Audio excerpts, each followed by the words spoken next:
Pagbasa mula sa aklat ni Propeta Isaías. Makinig kayo, mga taong naninirahan sa malalayong mga bansa.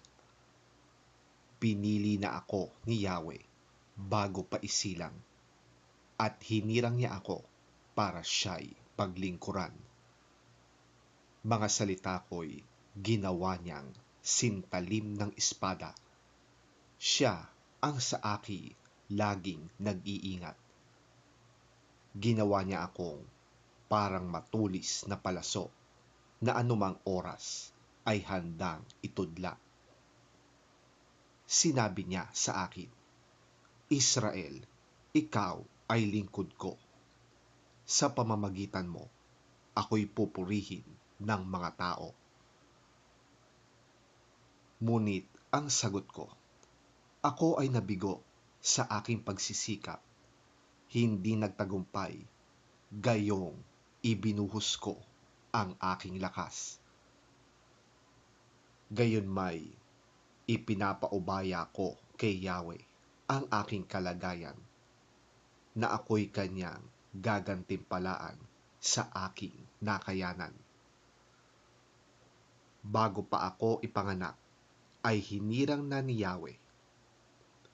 Pinili niya ako para maging lingkod niya, upang tipunin ang bayang Israel na nagkawatak-watak. Binigyan ako ni Yahweh ng karangalan. Sa kanya nagbubuhat ang aking kalakasan. Sinabi sa akin ni Yahweh, Israel na aking lingkod, may mas mahalaga pa akong ipapagawa sa iyo.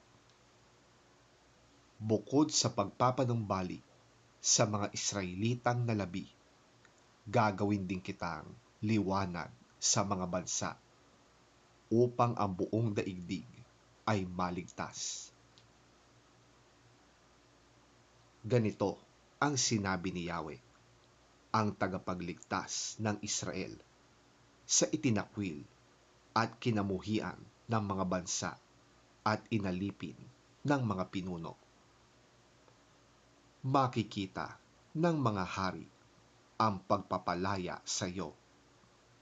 Sila'y titindig bilang pagpaparangal sa iyo, at yuyukod ang mga prinsipe bilang paggalang sa iyo, sapagkat hinirang ka ni Yahweh, ang banal na Diyos ng Israel.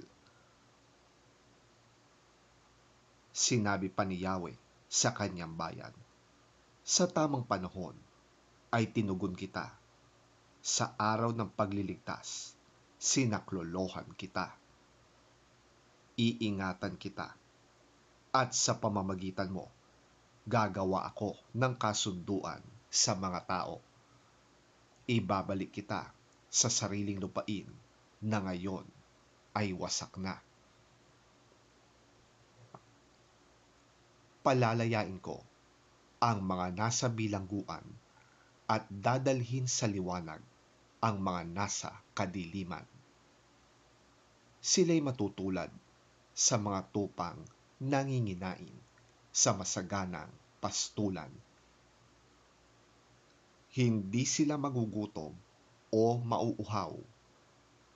Hindi rin sila mabibilad sa matinding hangin at nakakapasong init sa disyerto, sapagkat papatnubayan sila ng Diyos na nagmamahal sa kanila. Sila'y gagabayan niya patungo sa bukal ng tubig.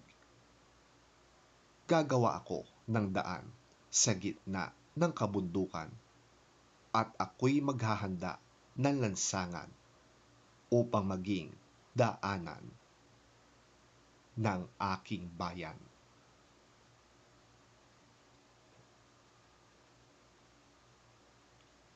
Ang salita ng Diyos. Salamat sa Diyos. Ang mabuting balita ng Panginoon ayon kay San Mateo. Papuri sa iyo, Panginoon. Ano sa akala ninyo ang gagawin ng isang taong may 100 tupa kung nawala ang isa sa mga iyon? Hindi ba niya iiwan ang 99 sa bundok upang hanapin ang naligaw? Tandaan ninyo, kapag ito'y kanyang natagpuan, higit niyang ikinagagalak ang isang ito kaysa 99 na hindi naligaw. Gayon din naman, ayaw ng inyong Ama na nasa langit na mapahamak ang isa sa maliliit na ito.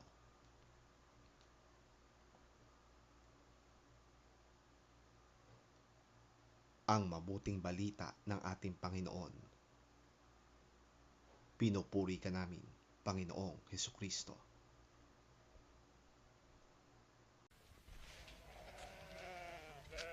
What do you think? If a man owns 100 sheep and one of them wanders away, will he not leave the 99 on the hills and go to look for the one that wandered off? And if he finds it, I tell you the truth, he is happier about that one sheep than about the 99 that did not wander off.